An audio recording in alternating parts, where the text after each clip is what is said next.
Good morning. Hey, good morning to you. You look pretty in your pink baby. Oh, thank you. And your glasses. I do crazy stuff with my glasses. Some girls want diamonds and I want You glasses. want glasses? Yeah, so it makes it kind of fun, and they're all no line bifocals at that. So Okay. I take pride in my little glasses and what I pick. I notice people's glasses. It's funny. It's funny, funny. So how was your weekend? Good weekend. How about you? Were you feeling all right? Yep. Good. Feeling good. Good, good, good. Ready for a new month, which is we're already what? Man, we're in it already, huh? First quarter flies by every year. Hey, Mary, thanks for joining. Jenna, thanks for joining. Bailey, thank you. Hey, Mr. Chino, thank you for your support. This is going to be our kickoff for our Community Connect, and Shimene is going to be my first. We're going to do something different for 2022. We're going to bring tips and tricks and stuff like that. So I just want to give a couple minutes for people to kick on. Hi, Jeff. Just going to give a few minutes for that kind of thing. And then we will get started. And we know that you're very busy.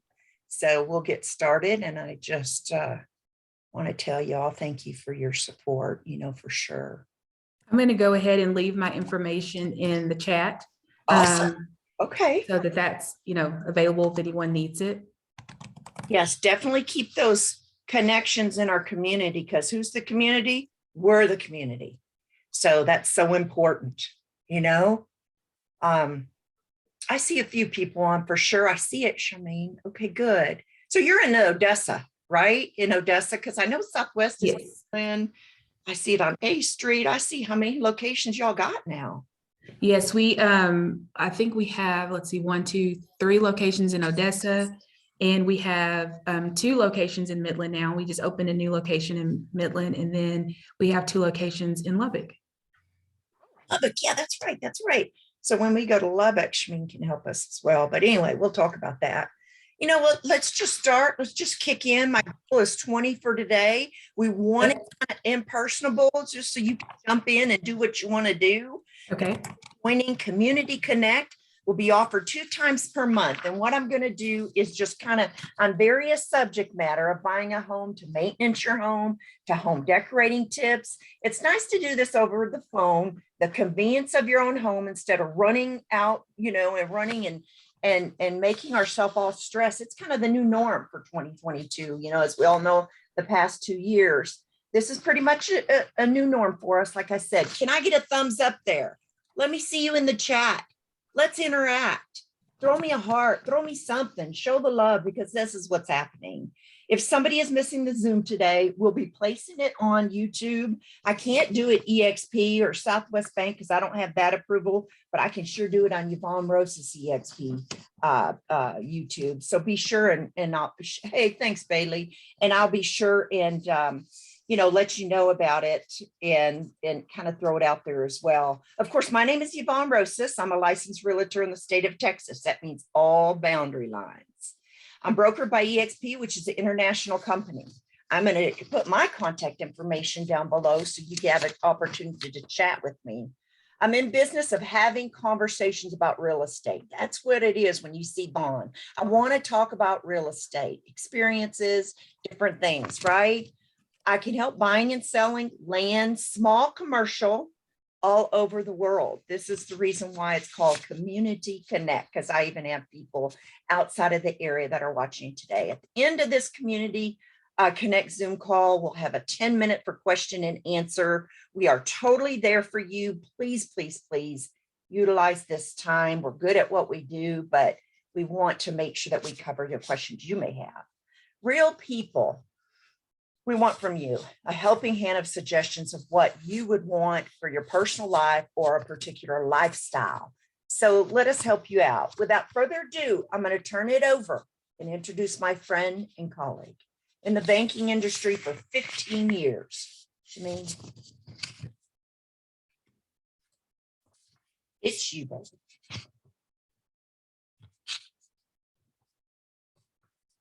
Hold on. She's got a PowerPoint. Woohoo!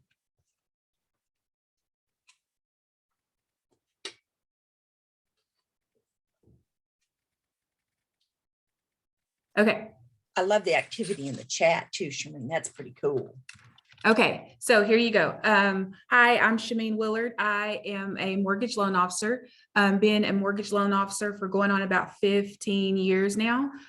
So been around the business for just a little bit and really enjoy helping home buyers purchase their new, home or refinance or their second home or, all those things. So it's been a pleasure and a joy to help families, sometimes not once or twice, but 3 times, and generationally be able to help families purchase homes.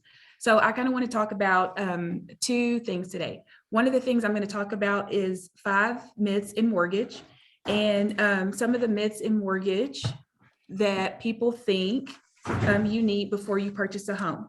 So one of the myths is you need 20% down to purchase a home. Absolutely, that is not true. It is not required for you to use 20% down to purchase a home.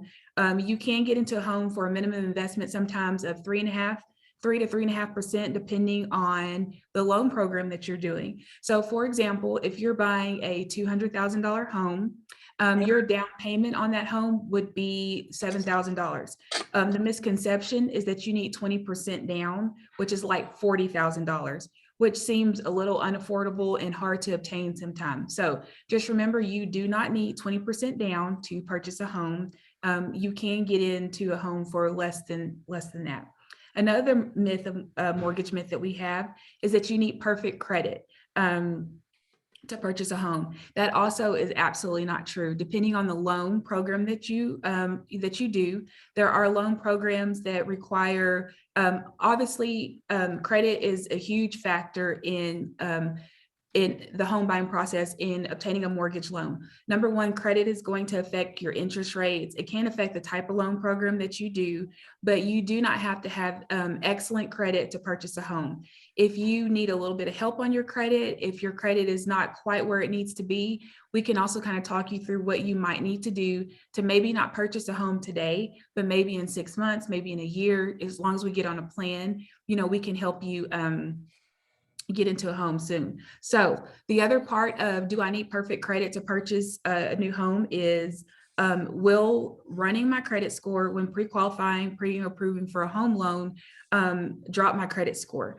So you will have a hard hit or hard pull to your credit score, but it should not detriment your credit score to get us to check it, to kind of run, those numbers to see what you can be approved for. So you have to start somewhere. You kind of have to start jumping there and get your credit checked to kind of know where you stand. So just remember, it's not going to detriment your credit score to get, your credit check when you're shopping for a mortgage.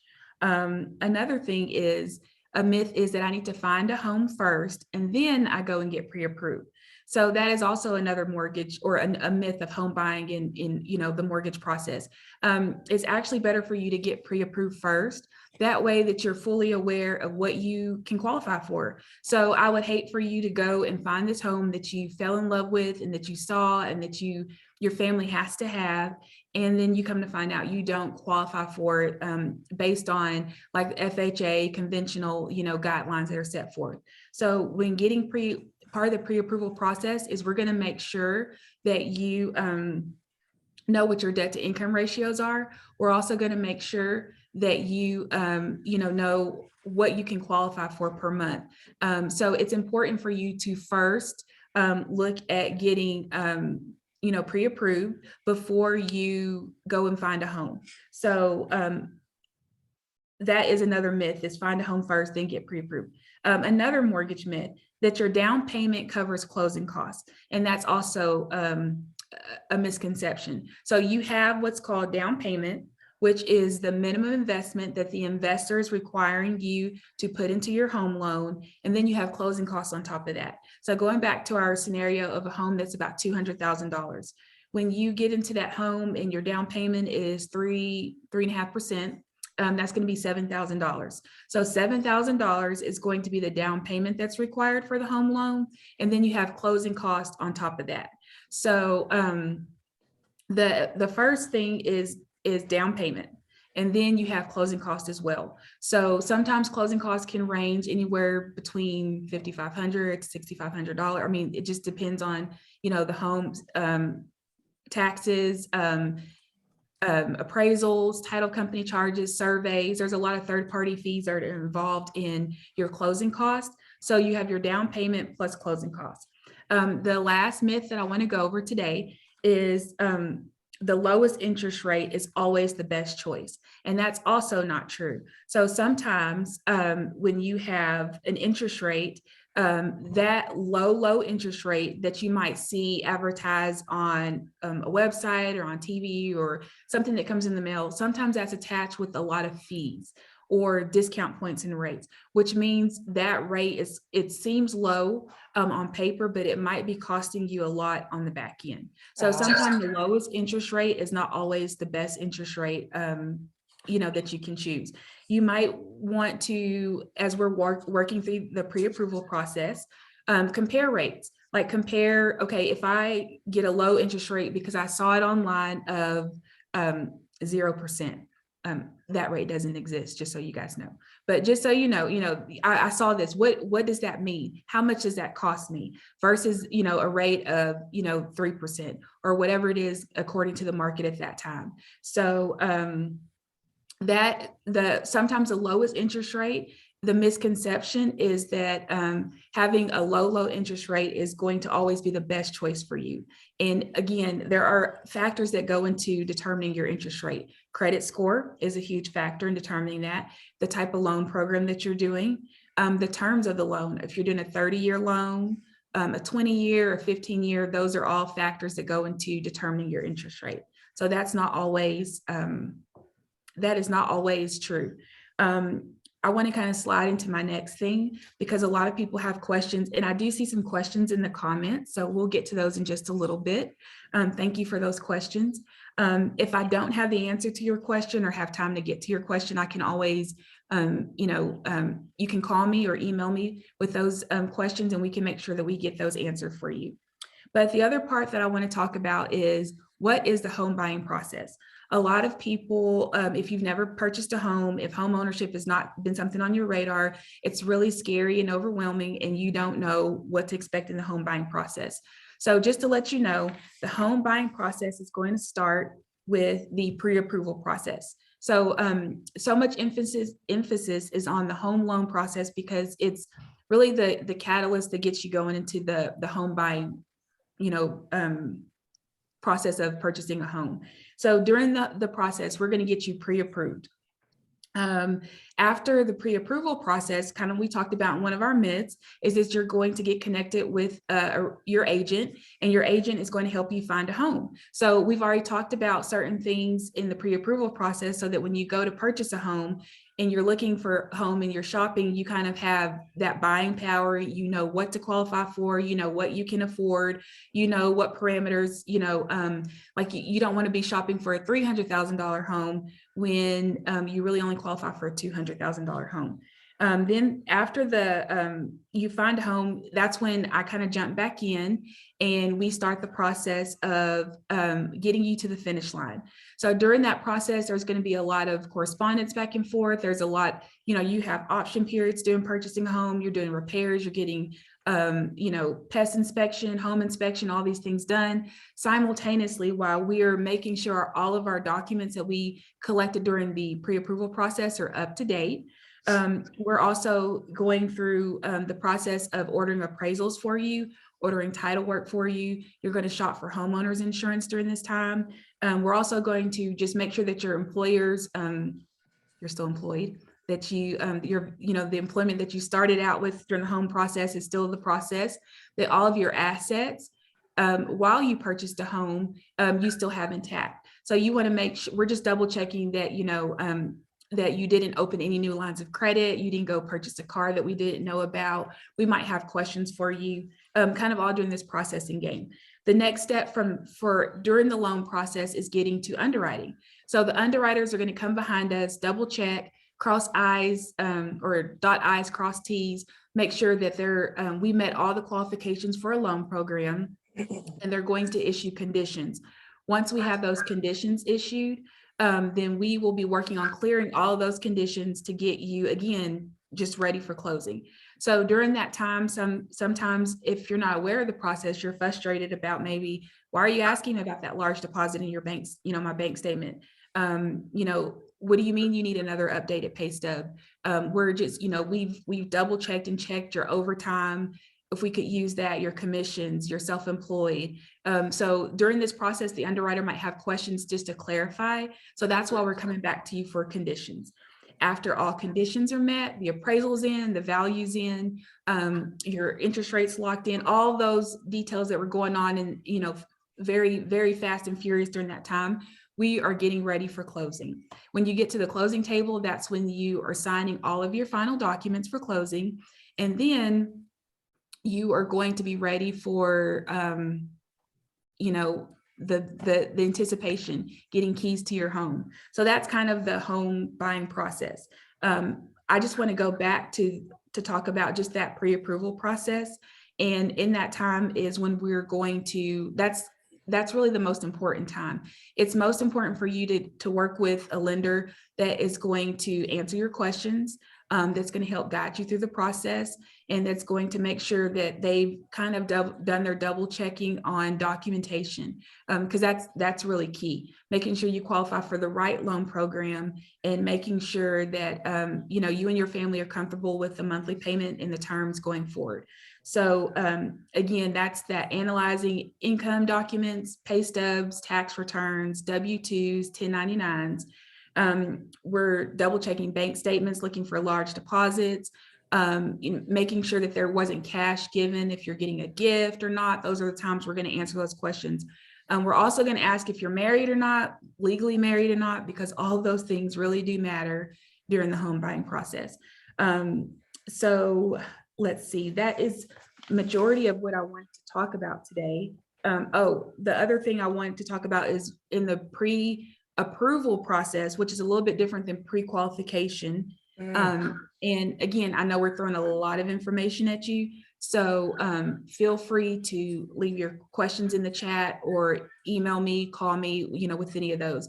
But a pre-qualification is going to be you telling me that you make, $1 million a year and you have $5 million in the bank, and, you can afford a $3 million house. And based on all those factors, you should qualify for a home loan. But we haven't done anything to substantiate those things by actually pulling credit, verifying that you really make that much money, that you really have that much money in the bank, and that you can really afford to purchase that type of home. So that is more of the pre-approval process. Pre-qualification is just like us talking about a scenario that could possibly happen based on these terms. And yeah, you should qualify for a home loan based on those things. Pre-approval is going to be digging in a little bit deeper and just making sure that all of those things line up so that you can qualify for the home loan on the back end. So I think that's all that I had. Awesome. Another thing I wanted to just share is that I know that Yvonne works with EXP, and EXP can refer, I think, all over the state, right? Is that yes, correct, that's Yvonne? correct. So that's you don't correct. have to, all over the world, friends or family that could, benefit from purchasing a home loan. I can actually take care of those loans for you throughout the state of Texas. And, Yvonne can also, refer all over the state as well. Yeah, awesome.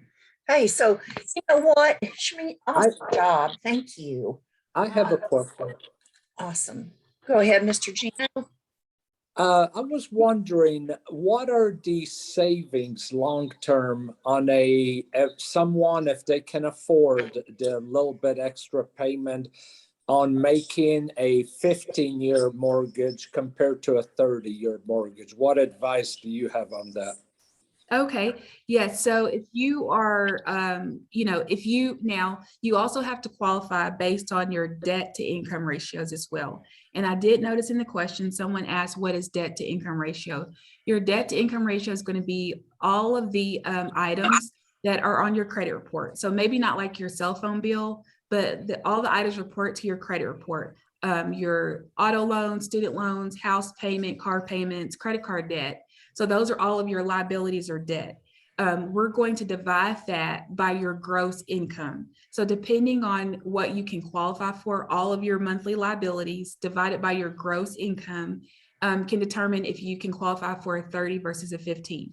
Now, if you can qualify for a 15-year note, we can do an amortization schedule for you to show you exactly what your savings would be compared, depending on your loan amount, what your interest rates are, to do a 30 versus a 15. But theoretically, I mean, you're doing a 15-year note, you're throwing way more to principal, you're cutting that time down. And so, you know, your savings are substantial. You're going to pay your house off sooner. Usually interest rates are a little bit lower on a 15-year note. So there can be substantial savings to doing a 15 versus a 30 if you qualify for it.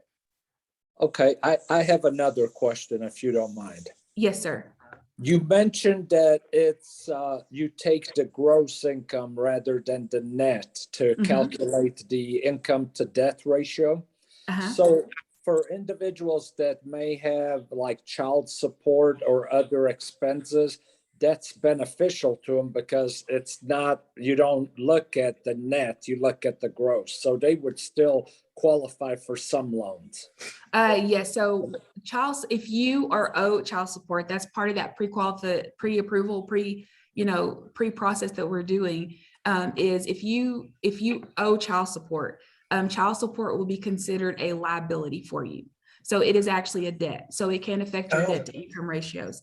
If you receive child support and you have documentation to show how long you received child support and how much longer you will be receiving child support, you can use child support income to help go along with your gross income that you receive. Okay, great. Thank you. I'm so sorry. That's okay. I was just on Gino. Thank you for the questions because they come up, you know, on a regular basis, and I get confused too and how it may change. Okay, now the chat. Okay, so I think we talked about what does debt to income ratio mean. I see a question about, does home equity loan compare to personal loan for home improvement? So that's also, yes, a home equity loan is going to be something that you're using the equity in your home to tie up your, you're using whatever equity you've built into your home that you can, and it's one mortgage payment that you are going to have. So versus getting a personal home improvement loan, a personal home improvement loan is going to be something in additional to having a mortgage payment. Using the equity in your home to do like a refinance, cash out, something like that would be considered your mortgage after that refinance is done. Let's see, how do you build equity in a home? You keep making your monthly payments. So you purchase your home, you keep making your monthly payments. And if you're able to add additional principal payments to your home loan throughout the process, you want to for sure make sure you're making additional principal payments so that you can build up the equity faster. If you're able to refinance at some point and shorten those terms, you want to be sure you shorten those terms because again, you're throwing all that principal onto that, reducing that loan amount faster, and that's how you build equity in the home. And then also appreciation in the market helps a lot too. So appreciated markets help with the equity as well as paying on your home loan. I see what benefit of refinancing a home, depending on, for example, I don't know where my chat went. Okay, depending on where your current interest rate is, and again, what you choose to do. If you're choosing to reduce your terms, if you're choosing to trying to reduce your interest rate, if you're trying to pull equity out of your home, refinancing can be beneficial for you. You do want to make sure that you're going over those numbers because, depending on, there are fees attached to refinancing your home. So sometimes getting, I'm just throwing out rates. These are not real interest rates, just so just a disclaimer. So if you had a current interest rate of like 3%, and then the market said you can get an interest rate of like 2.75 on the exact same terms, that may not be beneficial depending on the fees associated with the home loan. So you might want to, look at that, compare those numbers before you decide to refinance. I kind of lost my chat. Okay, so the next one I always want to find out, Shimene, is if that Credit Karma is pretty good to kind of do a soft little touch on your credit. What's your opinion on that one? Yes, ma'am. So Credit Karma actually is a tool that you can use to monitor what's happening on your credit, but it is not going to be the same score as when I do a hard pull on your credit. It's more of a consumer kind of, based thing. And I see that Jeff with Ace Credit is here. So if you guys have more specific questions on that, you might reach out to him in regards to that. But a question I get a lot of time is my Credit Karma said my credit score was a 700, and then you pull my credit and it's a 650 or 620. Why is it different? And it's because the way a bank is going to grade you is a lot different than what Credit Karma is doing. Credit Karma is just monitoring credit. When we pull credit, we're grading your credit differently. So that's one of those things. Okay. I see the question, what strategies do you recommend to prepare for buying a home first? A first home, I suggest that you come and visit with me first, so that we can kind of line out what your finances look like. Again, how much home you can qualify for and afford. It's really never too early to start, because sometimes a no today is not always a no. So sometimes a no today means no today, but in 6 months, depending on money that we can work on saving, credit that you can work on fixing, it can be a yes, and it can be for a lot more home than you originally were thinking that you can qualify for. Buying a home is different than buying a vehicle for several different reasons. Number one, real estate is probably the most substantial investment that you are ever going to own. So you're going to, when we're qualifying for you for a home loan, you're taking these notes out for 15, 30, 10, 20 years. A car loan, you're not going to take out a car loan for 30-year terms. So it's a long-term investment that's going to be the biggest financial investment that your family owns. So the reason why we're requiring more information, we're requiring more documentation, is because it's not something that, the goal is to keep you into that home so that you can pay off your home. And if the term is for 30 years, that you can pay and qualify for it for 30 years. Okay, let's see. If anyone has any questions they want to ask out loud, feel free, but I'm going to scroll through here. Okay, so is it difficult to purchase a home with a 1099? So typically a 1099 is considered like a self-employed customer. Typically you need a 2-year history to purchase a home if you're a 1099. The reason is we're not taking taxes out for that, or the taxes aren't being taken out for you. You're going to follow Schedule C. You're going to write off your expenses. So whatever your net income is that you qualify for, or that you report to the IRS, that's the money that we're using for you to qualify you for a new home. So if you make $100,000 for the year on a 1099, but you write off everything and you net that you only make $5,000 a year to the IRS, that is the income that we're using for you to qualify. So we use a 2 years so that we can get an average of what that net income is. Now, the caveat to that is we do have other loan programs for self-employed borrowers, such as bank statement loans or 1099 loans, that we can talk to you about, that you might be able to qualify for and to get into a home a little bit sooner than waiting the 2 years there. Another question I see is, okay. I saw someone say how much about down payment. So let me get to that question. Okay, how much do I need for down payment? So how much you need for down payment is going to depend on the loan program that you do. So if you're doing an FHA loan, kind of like back to my example, if you're buying a home for $200,000, that minimum down payment requirement for you is going to be $7,000 for your down payment. So if you are doing a conventional loan, the down payment requirements are going to look a little bit different. If you're doing, a jumbo loan, which is another little topic, stuff like that, there are different down payment requirements. But typically, if you're purchasing a first home, you could probably get into a first home for 3.5% down on an FHA loan. Let's see. Okay, so is it better to talk to a home loan before we talk to a real estate agent? Okay, so I would say yes, and sometimes no. And here's the reason why. if you have a realtor that you're working with and that realtor understands the home buying process, they're going to refer you to a great lender. So if you have if you maybe saw a home that you might be interested in, your realtor should refer you to go talk to your lender or to a lender so that you can know, again, how much home you can qualify for, what your credit scores are. That way you have your buying power up front. If you talk to a loan officer first, I'm going to do my due diligence to tell you all those things.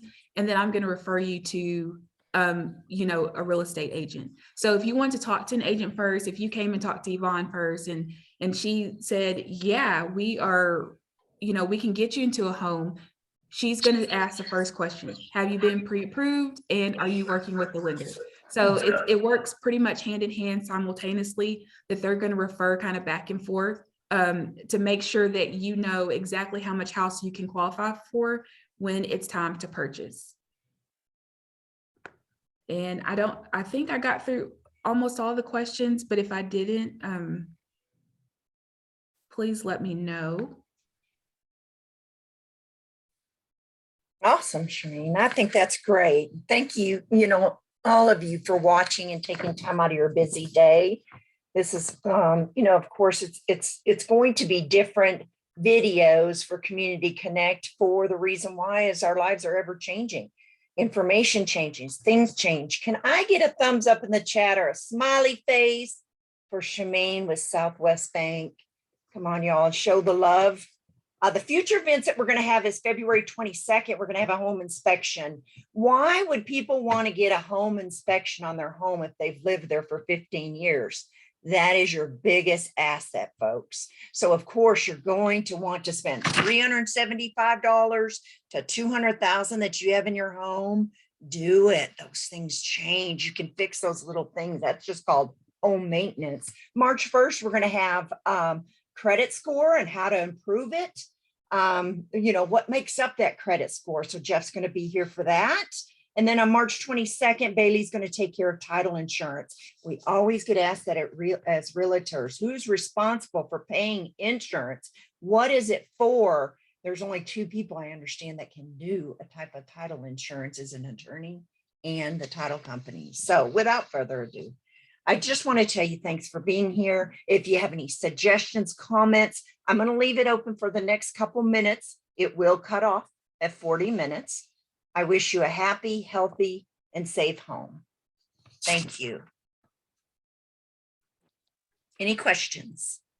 I would give you a smiley face, except I'm kind of illiterate to Zoom, but you can bet I have a smile on my face. And those were great questions and answers. Yeah, for Mr. Sola to pay his house off in 7 years is amazing. That's called obedience. That is amazing. I did see one question that came through and it said, will this be available for recording? And yes, I think Yvonne's going to be able to share that. She's going to get us, once she gets that set up, we'll have the link where we can, you can share this with your friends or, your family. And, or if you want to watch it again, because you just had other questions, feel free to do that. And again, you can email me or you can call me and text me. My contact information is in the chat. If you have other questions that you want to ask that you didn't get a chance to today. So I thank you everyone for coming and listening to my TED Talk. Hey, thank you, y'all. Have a great day. Make it good. Bye-bye.